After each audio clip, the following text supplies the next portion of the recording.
Parler maintenant d'Adamu et de Tiamat dans les dînes et raconter comment ils découvrirent la procréation et furent expulsés par l'Abzu. Après la création de Tiamat dans le ventre de Ninki, Nima plaça les ovales de femelles terriennes dans 7 vases d'argile de l'Abzu. Elle préleva l'essence de vie de Tiamat et en versa un peu dans chaque vase.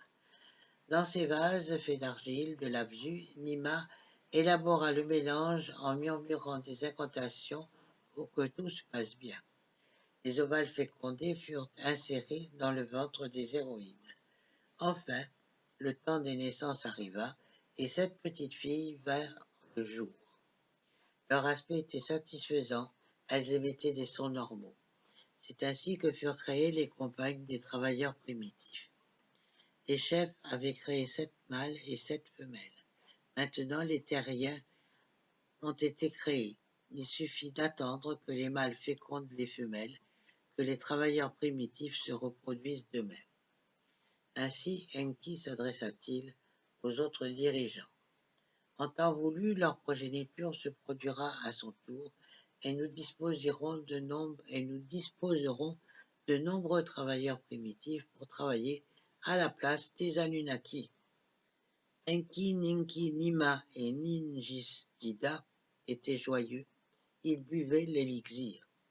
Ils construisirent des cages pour accueillir les 7 mâles et les 7 femelles et les placèrent au milieu des arbres.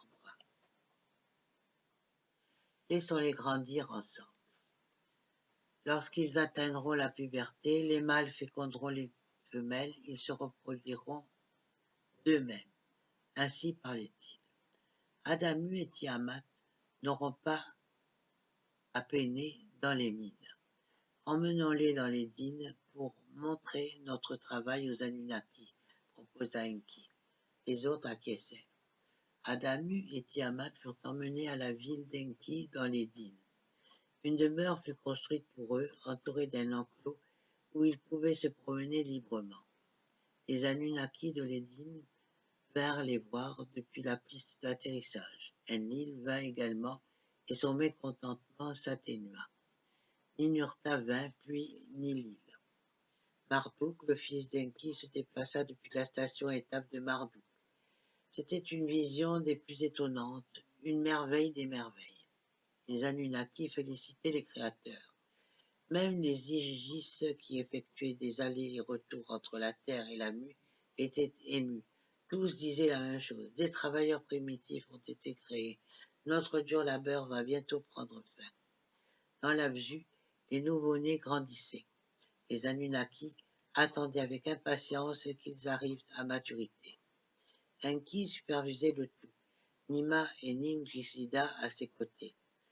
Dans les mines, les Anunnaki se plaignaient à nouveau. La patience avait cédé la place à l'impatience.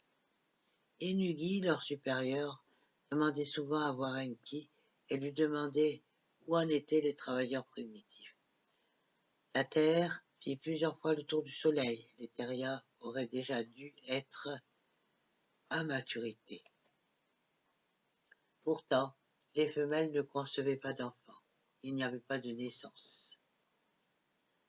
Ninjishida se construisit une couche d'herbe à proximité des cages dans les arbres. Il observait les terriens nuit et jour pour savoir ce qu'ils faisaient. Il les vit s'accoupler. Les mâles inséminaient les femelles, mais il n'y avait pas de conception, il n'y avait pas de naissance. Enki réfléchit longuement au problème en contemplant les créatures qu'il avait fabriquées. Aucune d'elles n'avait eu d'enfant.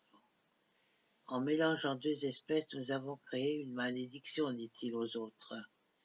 Examinons à nouveau les essences d'Adamu et de Tiamat, dit Ninjishida. Étudions leur ME morceau par morceau afin de découvrir ce qui ne va pas. À Shurubak, à la maison de la guérison, les essences d'Adamu et de Tiamat furent analysées. Elles furent comparées aux essences de vie d'Anunnaki, mâles et femelles. Ninjishida sépara les essences qui ressemblaient aux 2 serpents entrelacés. Elles étaient arrangées comme les 22 branches d'un arbre de vie. Il était possible de comparer les morceaux, de déterminer avec précision images et ressemblances. Elles comprenaient 22 éléments, mais la faculté de se reproduire leur faisait défaut. Ningishidhu montra aux autres 2 éléments de l'essence des Anunnaki, l'un mâle, l'autre femelle. Il leur expliqua que sans eux, la reproduction était impossible. Ces éléments n'étaient pas présents dans les moules d'Adamu et de Tiamat. L'annonce de cette nouvelle perturba Nima et remplit Enki de frustration. Les voix s'élevèrent à nouveau dans l'absu. Une nouvelle rébellion se prépare, dit-il. Nous devons fournir des travailleurs primitifs si nous ne voulons pas que cesse l'extraction de l'or. Ningishida, ayant étudié ce problème, proposa une solution. Dans la maison de la guérison, il la dévoila à voix basse à ses aînés, Enki et Nima.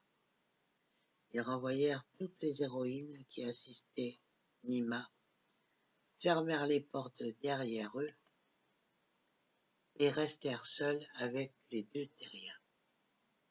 Ningishida plongea les 4 autres dans un profond sommeil, dans lequel il ne put rien sentir. Il préleva l'essence de vie de la côte d'Enki et l'inséra dans la côte d'Adamu. Il préleva l'essence de vie de la côte de Nima et l'inséra dans la côte de Tiamat. Il recousit l'incision qui était pratiquée, puis les réveilla. C'est fait, leur annonça-t-il fièrement. 2 branches ont été ajoutées à leur arbre de vie. Leur essence de vie ont maintenant la capacité de se reproduire. Laissons-les libres de leurs mouvements pour qu'ils s'unissent comme s'ils ne faisaient plus qu'un, dit Nima. Adamu et Tiamat furent laissés dans les vergers de Lénine, où ils pouvaient se déplacer à leur aise. Ils remarquèrent qu'ils étaient nus, ils savaient qu'ils étaient mâles et femelles.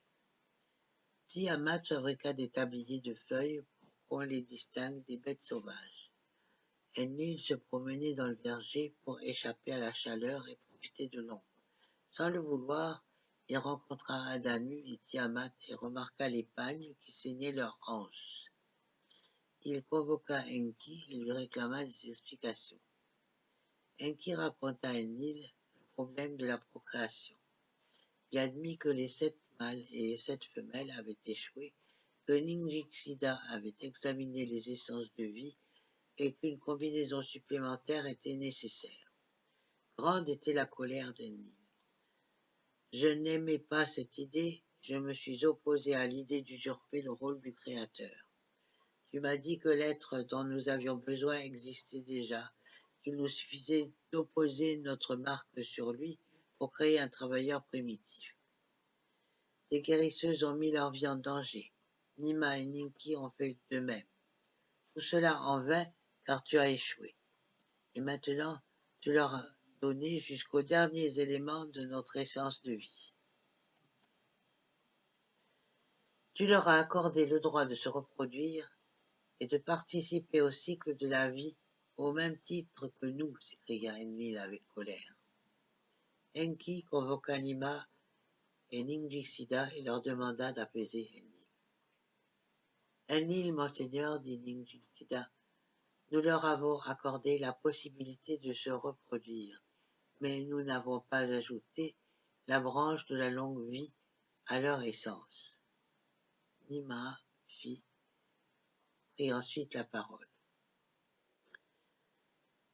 Quel autre choix avions-nous, mon frère? Renoncer, condamner Nibiru, ou essayer encore et encore de faire travailler ces terriens en leur accordant la possibilité de se reproduire. Dans ce cas, qu'ils soient là où nous avons besoin d'eux, répondit Enlil avec rage. Qu'ils soient expulsés dans l'Abzu, loin de l'Édine.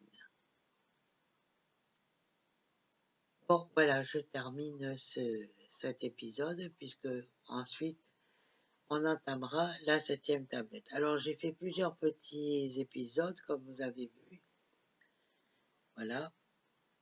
Ça peuplera, disons, les jours qui viennent. Voilà. Bonne soirée.